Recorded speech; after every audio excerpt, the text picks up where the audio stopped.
Hello and welcome. My name is Dr. Rizwan Qureshi, and today I'll be talking specifically about how you can utilize your MRCGP exam for Australia. So, without further ado, let's jump right into it. So, we're going to be talking about a special program called Practice Experience Program through MRCGP pathway, which is partially recognized for most likely a level 3 supervision to work here in Australia as an independent or semi-supervised GP. So I'm going to go through the application process, the jobs, salaries, visa, and any of the questions that you may have in comment section. Be more than happy to answer them. So let's jump right into it.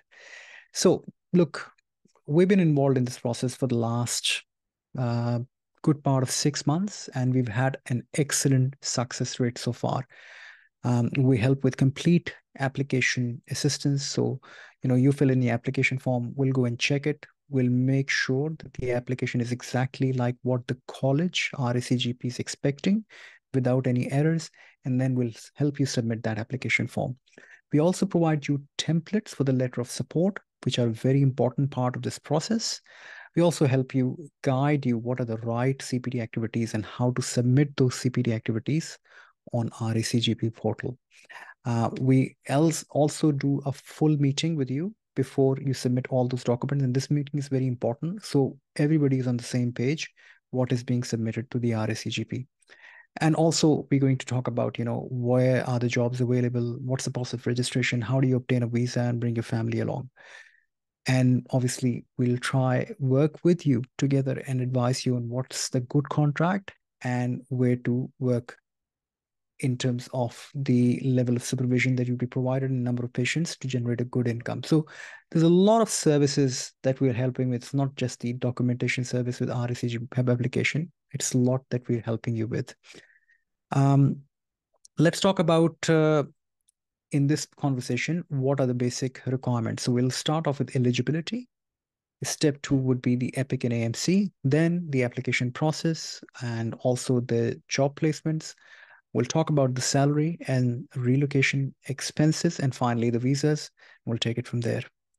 So, number one, as I said, that there are a number of different pathways to get to become a GP here in Australia. But the pathway that we're talking is the PEP pathway or practice experience pathway, which means that the GPs who have been working independently or under supervision in their own home countries, which might be in Pakistan, India, and Sri Lanka, after passing the MRCGP exam, can actually apply to work here as a semi-independent GP here in Australia through practice experience pathway. Now, there are other pathways through formal training, which comes after AMC1, clinical and hospital work, and pre-employment structure clinical interview. We're not going to cover that because that's a completely different pathway. Now, there are a number of different programs. I'm talking about the MRCGP International or South Asia, but there's other programs like MD Family Medicine Sri Lanka, MD of Family Medicine National University Malaysia, Diplomat of Family Community Medicine in Philippines, Fellowship College of Physicians of South Africa, Saudi Board, Family Medicine, Master of Medicine in Family Medicine Singapore, and Certificate of American Board of Family Medicine in USA. They're all partially comparable to the Australian FRACGP exam. And then there's substantially comparable program that you can go onto the list. Now, some of the basic requirements are that exam must be fully completed. And what we're aiming for is level 3 supervision with a partial comparability outcome. There will be further training that you'd be required to undergo for the period of about 1 to 1.5 years, after which you'll be expected to sit the FRACGP exam, all of it. And then you'll be able to work as an independent GP. Your salary will improve, your rates will improve. You can also move about in Australia a bit more freely after passing the exam. And it also helps you gain the permanent residency and passport and so forth. Eligibility. Obviously, you should have done AMBBS, completed all the components of MRCGP exam, completed your internship, ideally worked as 2 years as an RMO, and then you've got a GP experience of at least 48 months because that's what is the requirement. They'll be asking you about 48 months of, letters of support from where you're working currently. If you got gaps, less than 3 months, they don't ask you to explain your gap. Anything between 3 and 12 months, you need to explain them. And anything more than 12 months, you need to provide documentary evidence. You need to provide 50 hours of CPD, but RACGP has recently relaxed the CPD activities, and these CPD activities could be in any areas as long as it's related to medicine and is collected in number of hours, not CPD points. You will be required to undertake an English exam as well. Most of the people are doing now PT or ET, and some of you may like to do IELTS. Now, the fees for this process is $575, doctor. There are other $575, that is Australian dollars. There are other fees associated with this program as well, but they are not, you're not expected to pay these 8,000 and other fee up until you know, get a job here in Australia. So I think $575 is pretty good start to this. But there are some other fees. Obviously, you'd be making an EPIC portfolio, AMC portfolio. You'll also be, expected to create an RACGP portal. So all of those add on to this expenses. Now, eligibility. Some people ask me if I'm eligible if I'm working in a small clinic, if I'm eligible if I'm working in a hospital, and what if I'm working as a school doctor in other jurisdictions. So a small clinic is fine as long as you can substantiate that you've been working in a practice which is comprehensive practice. It has got set number of patients. You see X number of amount of patients, which is a busy practice. You've got multitude of diseases that you're looking after. You've also got working hours, which are, Monday to Friday from 8 till 5 or something accounting to full-time equivalent. And you've also got some on-call responsibilities or weekend responsibilities or evening responsibilities. That is obviously a good way of putting that application forward. Some of the doctors are working in a hospital, in outpatient clinics, or as a part of the OPD clinics from family medicine department. That's also fine as long as you can put that provide detail on the application form. The school doctors, I have received one application from a school doctor, but I don't think it captures the true grasp of the area of practice that you're meant to be doing. So I don't think that, unfortunately, it will work. Now, remember, whatever experience you are having, you are comparing that to that of a comprehensive Australian general practice experience. Now, there's a definition about Australian comprehensive general practice. Make sure that you orient yourself to that definition, which is available on RACGP website. Now, step one, collect your document, MBBS and MRCGP. And then you need to make two accounts. EPIC account, that is for the confirmation of your identity, primary medical qualification, and MRCGP. And also you need to create an AMC account, just over what I'm saying over here. This is the AMC account. So jump on the AMC website and you'll know exactly what I'm talking about. Basically, EPIC will conduct all the inquiries and share that data with AMC, and AMC will share that data with RACGP. So I know it's a bit of a to and fro, but that's the process, how it's been designed to go, and it's been working for all colleges. Now, you'll also be expected to make an RACGP portal, and that's where you'll be filling in your application form for the PEP pathway. Now, the application itself, it's divided into three parts, part A, B, and C. A part is the application process and submission to RACG. Part B is also known as finding the job and medical registration. And part C is basically getting a provider and prescriber numbers and then working on the visas to come here over to Australia. Now, I'll just pause this video. Now, I will take you through the application form in itself. Now, this is the clone application form that I have created basically from the website. So let's just go through it. I'll just go full screen.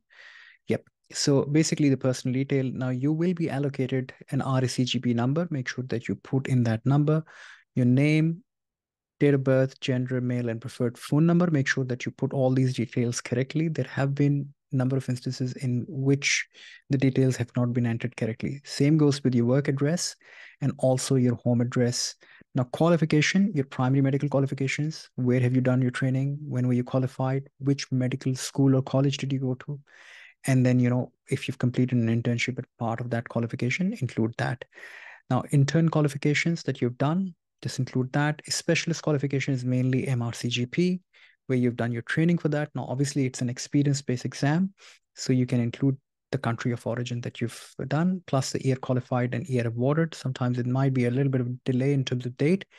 And then obviously duration of training of years, which my understanding would be between 3 to 4 years. Finally, if you've got any additional qualifications, like you may have done MD, you may have done PhD, you may have done MCPS, you can all include these in additional qualifications. Now, current medical licensing authorities from all the jurisdiction where you register, it might be Indian Medical Council, Pakistan Medical Council, MOH, DHA, all needs to be put in there with the correct details. Now, medical professional organizations where you're working in terms of, you might have membership of RACGP or FCPS or medical council, any medical organization that you've got an organization membership, you can put it in there. In terms of training, if you've done any courses like ALS courses, ATLS courses, trauma courses, life support courses, BLS courses, you can all put in there, or any GP procedural skill courses as well.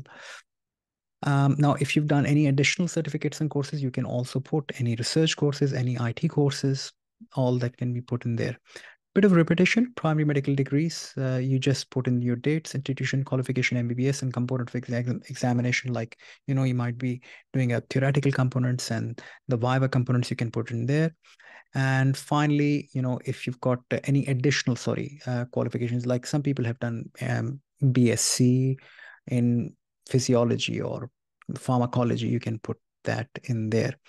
Specialist examination, MRCGP, what are the components? So people sort of tend to divide that into theory and written components. You can just include that, theory and written components, and just put the details as required. Now, specialist training position, include your internship, RMO-ship, your GP training years, and where you were doing that, and what kind of position were you held, like intern, RMO, GP, and then consultant GP. Clinical procedure skills can be divided into patient assessment skills and clinical procedure skills. What are you incompetent and what have you observed? So competence in like airway management, BLS, ALS, all those things, NG tube, cannulation, suture. This is a requirement because obviously as part of coming as a GP, you might be sometime working very rural or very regional towns, and you need to have a certain skill set to make sure that you can fulfill all of those criterias. Now, if you've got any research and experience teaching and professional activities, you include that. Make sure it's a didactic program, it's a proper program, it's not like a bedside teaching. Now, if you haven't got that experience, don't worry about it. It's not mandatory. Obviously, it puts your application in a good light, but look, if you haven't got it, there's no need to lie about it. Now, employment section, one of the most important sections. So all needs to be listed chronologically. And as I said, documentary evidence of gaps more than 12 calendar months. So they said that you need to provide a letter of support 48 months prior to submitting your application. So let's start. Start date of letter, start date of job, end date of the job, what was the position title? You might be working as a family medicine practitioner or a general practitioner, location, including country, complete address of the practice that you're working in, and with registering authority. You might be working in your home country, India, Pakistan, Bangladesh, you can include that. And duties. Now, this is a very important section. Duties, you need to think about it. Create a profile of the practice, that it's a busy primary care medical center. We see on an average about 100, 200 patients, what type of patients that you see, what kind of complex diseases that you mentioned. Also, something about your duties, that you work Monday to Friday, 5 days a week. You spend about 48 to 50 hours per week.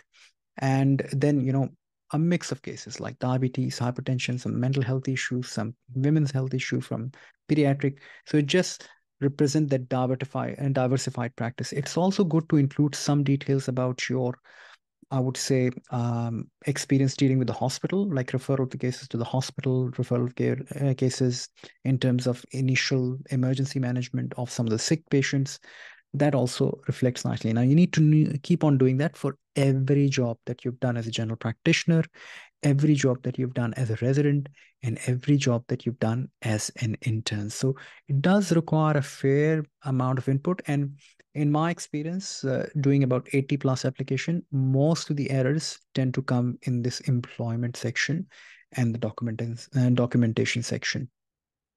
Okay, moving on, and I'll just jump on to this part.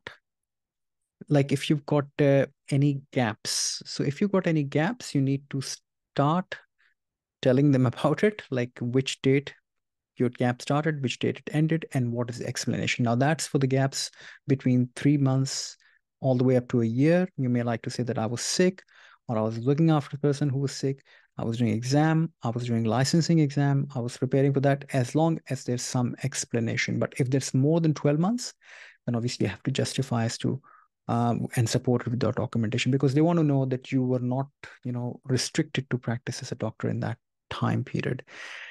Referees, they're very important. They need to be referees from your current employment who can comment on your skill set and professionalism and everything that you do as a GP.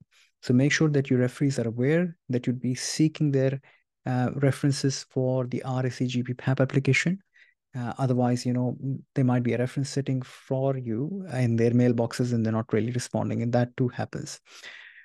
Now, if you've held a very important position in an organization in an administrative capacity, or you led a project of research or conducted some very important exercise of teaching the medical student for a certain period of time, then you can include that in there. I've seen people doing some project for WHO immunization program or women health program or some mental health program, but it has to be official. It has to be something of a true value. It can't be just any other thing. Now, you need to create a theoretical summative assessment for final written component of MRCGP exam, 100 to 300. What is the exam like? How long it's been taken for? What's the component? What are the subjects? It is very commonly, it can be downloaded from MRCGP website. Similarly, you need to write a statement for the clinical component or OSCE component of the MRCGP exam, which can also be included in here.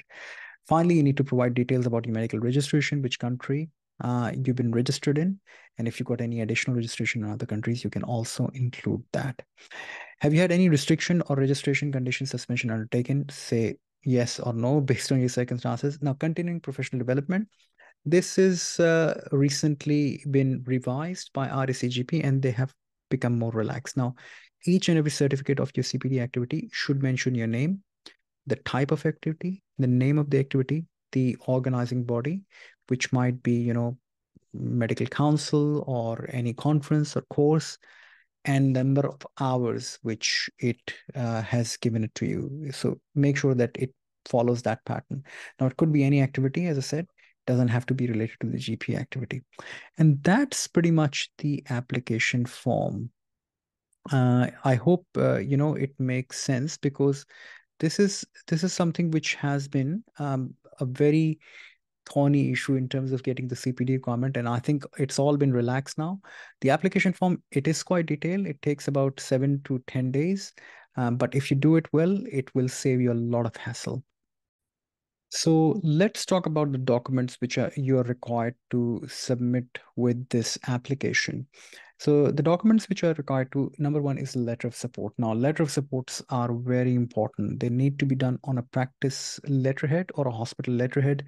They need to be provided by a supervisor or the practice manager or any in charge doctor in that particular practice. And they need to highlight the position of the practice, like how big is the practice and what kind of patient receives, what kind of demographic it gets, and what is your role in that practice as a senior doctor or as a middle grade doctor or as a junior doctor. Are you supervisor? Are you independent? Because this is what they're looking for. Also, they need to tell about what kind of cases do they get, like diseases like hypertension, diabetes, respiratory illnesses, common infections, and what kind of clinic sessions they do, like Monday to Friday, morning sessions, evening sessions, some on-call sessions. So that really paints a very good picture about yourself. Now, some of the GPs say that they cannot provide the letter of support because the employers are not interested in giving them, or they're working in their own clinical practice. Look, you need to provide these letter of support as a form of confirmation that you're working as a GP, and that's the only way to check that. So if the colleagues are not provided, then obviously you need to approach other colleagues to provide that, and they can make their own letterhead and provide this information. The other thing is that if you're working in a hospital and an outpatient department as a part of family medical department, then you need to have it on hospital letterhead. If you've got your own practice, then you need to provide an evidence that, look, I've got my own practice. These are my practice photographs. This is my practice staffing. This is my practice's billing. This is how long my practice has been obtaining. This is kind of patients what I'm getting. So it pretty much falls into the same category as for any other practice. But obviously now you have to explain everything on your behalf, your practice's behalf first, and then your behalf. CPT certificates, we've talked about CPT activities in like 50 hours in the last 12 months in any category should be fine. Now, medical registration and licensing from every jurisdiction where you got an active license. So not just the current license, but any previous license which are still active. You need to provide that documentary evidence. If you change your name, then obviously name change certificate. Now, statutory declaration is very important. So this is, you need to provide them with the GP letter of support. You need to also provide them with the as we saw that you need to provide them with the GP what is it GP letters. Sorry, first of all, you need to provide them with the GP letter of support. Number two, all the active licenses that you have got from various jurisdiction, that is medical licensing and CPT activities.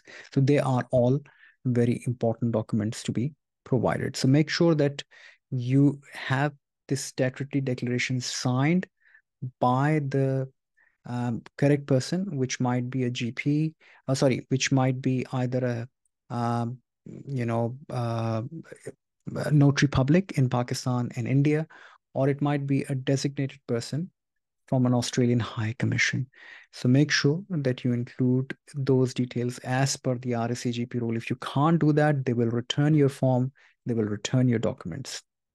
So it's very important that you provide them with the correct jurisdiction. And if you've changed name, then also you need to have it mentioned in there. Now, all these document, the college is quite specific. You need to show them the original. They will sign and they will say true and original copy cited, and then sign on each and every document. And then all of those documents need to be mentioned, as I said, mentioned here.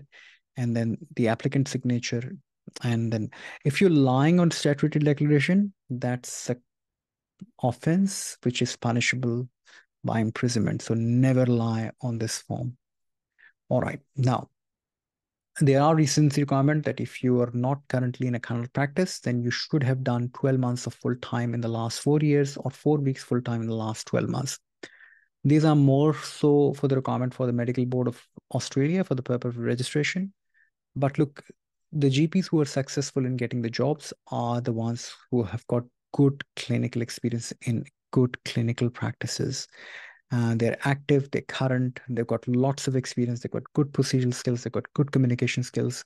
There are lots of GPs who are coming from the UK, the Europe, and Middle East. So the competition is getting a bit stiff. So I don't think that if you've got large career gaps, patchy communication skills, then you'll have much luck in getting a good placement. All right. Let's talk a bit more about it.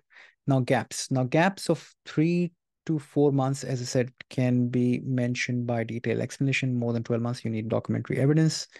So overall, what's the summary? First of all, eligibility comparability assessment. You could be either substantially comparable or partially comparable. MRCGP is always going to be partially comparable.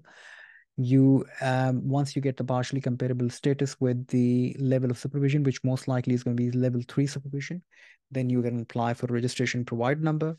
You enter into the program, which is a practice experience program, and you commence work in Australian general practice. You do some online learning modules and workplace-based assessment. And then if you're substantial, obviously you don't do exam, but if you're partial, then you should do fellowship exam, which is AKT, KFP, and OSCE. And then you're awarded an FRCGP degree. So that is the thing, that it is a program which transitions you to a training and then granting of FRCGP degree. And now, most of the applicants who are coming in, they get 482 visa, which is a temporary visa for 2 years, but can be renewed for another 2 years. Now, most of the practices will give you this visa only because they want to make sure that you are a good employee, and you're going to work with dedication and hard work. Very few practices will give you a permanent visa, unless and until they're very desperate and they really like you, and then they can give you a permanent visa.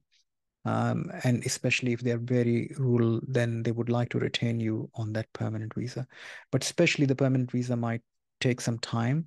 but the temporary visa can be granted quite straight away. Now, the salary on average is between 250 to 300,000. That's a gross salary, which is pre-tax. Most of it's split between 60-40, 65-35, or 70-30, which means that you have got 30% to be given to the practice and 35% to be given to the practice, or 40%, all depends on what type of contract that you're signing. Finally, some of the practices may offer relocation allowances, which could be between $10,000 to $20,000, and sometimes they give you sign-up bonuses, but it is getting pretty competitive out there. Now, how can we help? No, we can help you with the application form. We'll help you fill the application form. We'll edit your application form. In my experience, out of 80 application, I haven't yet seen a completely perfect application form. There are always things to be improved and revised. There's spelling mistakes, sometimes like grammatical errors, and there are a number of different things which are not to the expectation of RACGP. And having done 80 of these applications now, I completely understand what are the requirements, and we can help you make sure that this is something you can do immediately. Now, there we got two packages, basic and premium. Basic is that you fill in the application form that we provide you, and then we edit it and make sure everything's okay, do an interview, and let it submit. Premium is you give us your CV, we do a one-on-one interview, and we fill the application form for you, each and every details, because I appreciate that sometimes these things can be very difficult. We'll also review your personal statement, your recent requirement. We'll make sure all of your documents are up to speed.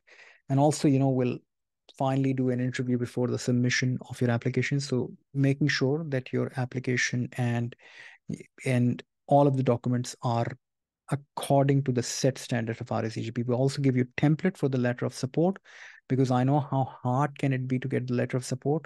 And that's why we help you with templates. We will help you getting the jobs, and then obviously getting you the contracts and the visas and everything that you need in terms of education. Obviously, if you're interested, you can sign up for our package. www.emergencyfocus.net is the name of the website. And it is mentioned over here as well, emergencyfocus.net. And it's called GP PEP Application and Job Service. It's a complete service. You sign it up and we'll help you with the application. We'll help you find a job. We'll help you with the visa, everything that you can imagine and need to set yourself up here in Australia. Now, some of the people who might be watching this video may need to be prepared for MRCGP exam. We've got an MRCGP exam course called General Practice Clinic Essentials, which will be starting in May 2024. So if you're interested, please join that course, and we'll be helping you preparing for the theoretical component. We've also got an OSCE component, which we'll be launching later down the line, and we'll be announcing that on the website as well. And obviously, if you're in Australia and you need to brush up on your procedural skills, then you can come and do a procedural skills course, which is also called an urgent care skills course, which we're doing in Parramatta here in Sydney. And I would love to meet you all during this course. And it's got to do everything with the GP skills, like, how do you do basic life support and advanced life support, and plus, wound management, common illnesses, pain management workshop, ECG interpretation, plastering, musculoskeletal injuries, everything the GP is expected to do in rural, remote region. Please come and join us for this course, and I'd love to take you through each and everything. Look after yourself and each other. Goodbye.